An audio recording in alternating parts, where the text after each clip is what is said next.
Hey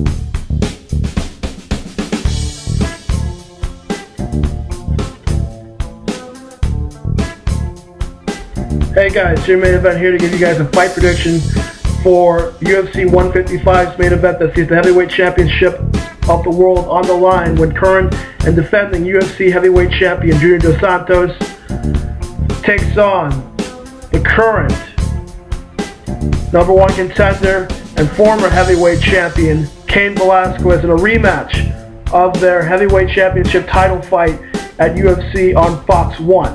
I will give you guys a backstory on how this fight came to being, along with a breakdown of each fighter's strengths, weaknesses, and my keys to victory for both men. Along with that, I will give you guys my official prediction at the very end. So, let's get things started right now.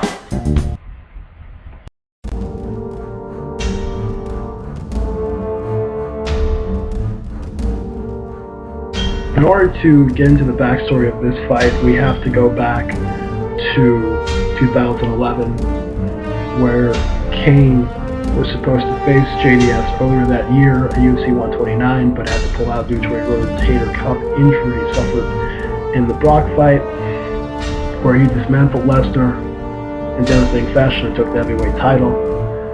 And subsequent to that, JDS decided to coach against Brock in the season 13 of the Ultimate Fighter series, and it was supposed to culminate between the two opposing coaches, both JDS and Brock Lesnar. But however, Brock had to be pulled from the card due to another attack of the diverticulitis, and Shane Carwin was inserted in Lesnar's place to face JDS in the UFC 131 main event, and JDS dismantled Shane Carwin with leg kicks, punches, wrestling, the works, en route to a unanimous decision, which led to the UFC on Fox 1 fight where Cain hadn't fought in over a year. He was injured, so was JDS, and JDS did what he had to do early, because if he would have let the thing go past the first round, he'd be in trouble. So, with that said, Cain came into his range and didn't follow the game plan that his team at AKA gave him. He came in there, came in his range, and he got knocked out when Junior hit him square in the ear, and his equilibrium was all to hell. So, Junior becomes the new UFC heavyweight champion, and now, to present time in 2012, Cain Velasquez and JDS were on the same card in May at UFC 145, where JDS destroyed Frank Mir in his first heavyweight title defense by knockout, and Cain Velasquez came back top form and destroyed and dismantled Bigfoot Silva to a TKO by cuts, because God, that was rough. And he earned his title shot. I mean, can you deny him that title shot? I mean, he absolutely came in there and destroyed Bigfoot. Like, I have never seen anybody destroy Bigfoot before. I mean, Cormier knocked him out, but he didn't massacre him like Cain did. And now to this fight, now the frame of mind for these guys is that Cain wants to erase that loss that happened to him at UFC and Fox 1 and let that be like, you know, a bump in the road to better things. And JDS wants to go out there and knock Cain out and put the stamp on him, so he doesn't have to think about Cain Velasquez for a long time. Because if Cain loses this fight, he's at the back of the line. But that being said, if Cain comes out and defeats JDS in devastating fashion, you know, he gets the heavyweight title fight. If he beats Overeem, and JDS gets a couple wins under his belt, because if Cain beats Overeem, he has to face probably Fabricio Werdum. He gets through Werdum, and then JDS gets through like somebody else, another guy. Then that trilogy is gonna make a lot of money. But we have to wait and see until the fight. Because, like I said, recap, you got one guy looking to avenge his loss, you got another guy to defend his championship and put a stamp on the other guy and prove that to himself. I mean, to a lot of us who feel that that was a fluke, that no matter what, he could have beat Cain anyways. That's what JDS probably wants to say to himself and to everybody else. So with that all being considered, let's get to the breakdown, guys.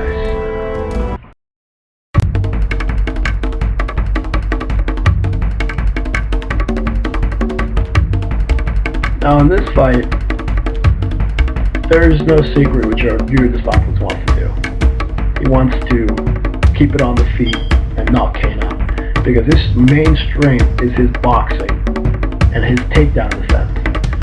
And Cain's main strength is his wrestling, he's an NCAA wrestler, and he's good at kickboxing and mixing up boxing, kickboxing, and wrestling all together. He's great at it. But the jiu-jitsu aspect of it, well, that's a question mark, and that's the X factor in this fight, because we haven't really seen any of these guys use jiu-jitsu in any of their fights that we've seen thus far in the UFC. So that'll be very interesting, because Junior is trained in jiu-jitsu by Antonio Minotauro Nogueira, who is one of the best jiu-jitsu players in the heavyweight division and in the world in Brazilian heavyweight. You know, besides Fabricio Verdun, who has more credentials than he does. Being an ADCC, two-time ADCC world champion in jiu-jitsu, yeah, that speaks volumes. But getting back to the fight,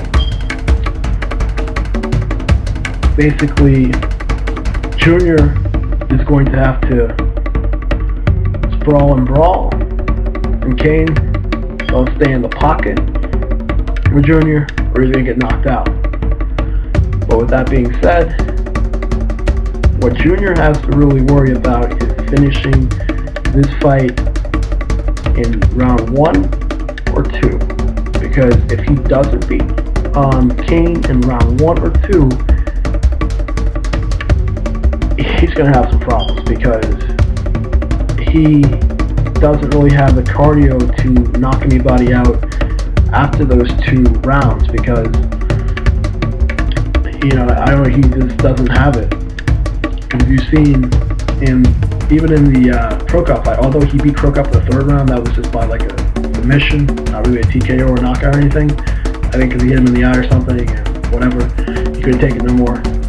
And the same thing with Roy Nelson fight, he couldn't knock him out in the 3 rounds. He couldn't knock out Shane Coward in 3 rounds. So that doesn't go to his favor. The longer the fight goes, it's in Cain's favor, because Cain is a cardio machine. He does not get tired. He is relentless. There's a reason they call him a Terminator, because he doesn't stop. He does not stop hitting you, taking you down. He's a Mexican fighter, and the only way to beat a Mexican is to knock him out. Otherwise, it's for a long night, especially if he's really good. Yeah, you better knock him out quick. Knock him out. But, for Cain, he has to worry about getting Junior to the ground and not standing with him too long. The first 2 rounds, that's not great. He wants to make sure he gets past the first 2 rounds. First round, I would say get him against the cage and use the clinch, dirty box him, kickbox from the side, and just pressure him. Keep going for the takedown. Even if he's not getting it, keep going for it. You want to drain JDS. Drain him, make him tired, so that in the 3rd round or 4th round, he can Cain can either go in there and knock him out by TKO, by strikes, or by cuts. That's just my opinion on that. But and for Junior, it's simple. If Cain gets him to the ground, he's gonna probably have to show jiu-jitsu, because when Cain gets on the ground, he is relentless. His top game is nothing to play with, so he's going to have to either get up by wall walking or just use his jiu-jitsu to threaten or up kicks and whatnot. Just he's going to have to do something from his back. I mean, that'd be interesting to see what he can do from his back. And or if he'll implement the same game plan that Vitor Belfort used against John Jones with submissions. I mean, John was expecting submissions. That might be interesting. We haven't seen Cain get any serious knock holds or anything, so that'd be interesting to see how he reacts to that. But we'll have to wait and see. But my thing for JDS, keep it on the feet, defend the takedown as long as you can, and knock him out in round 1 or round 2.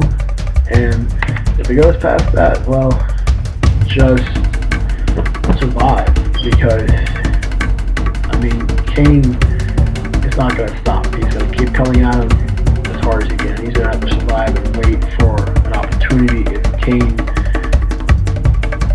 is it basically leaves himself open, if he can get it, use all his energy and knock him out.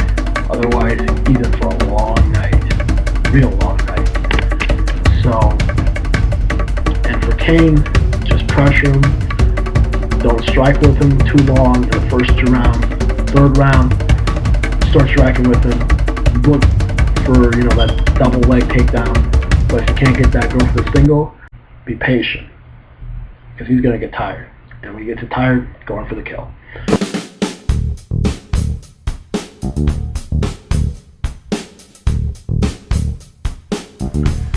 My prediction for this fight is that Cain defeats JDS in the 3rd or 4th round, by a finish, or basically he goes all 5 rounds and he gets a unanimous decision. But then again, this is mixed martial arts, anything can happen. Maybe Junior does knock him out, but if I have the betting, then I have to go with Cain Velasquez. I just do, because I mean, he has more weapons than JDS does, so for that reason, Cain Velasquez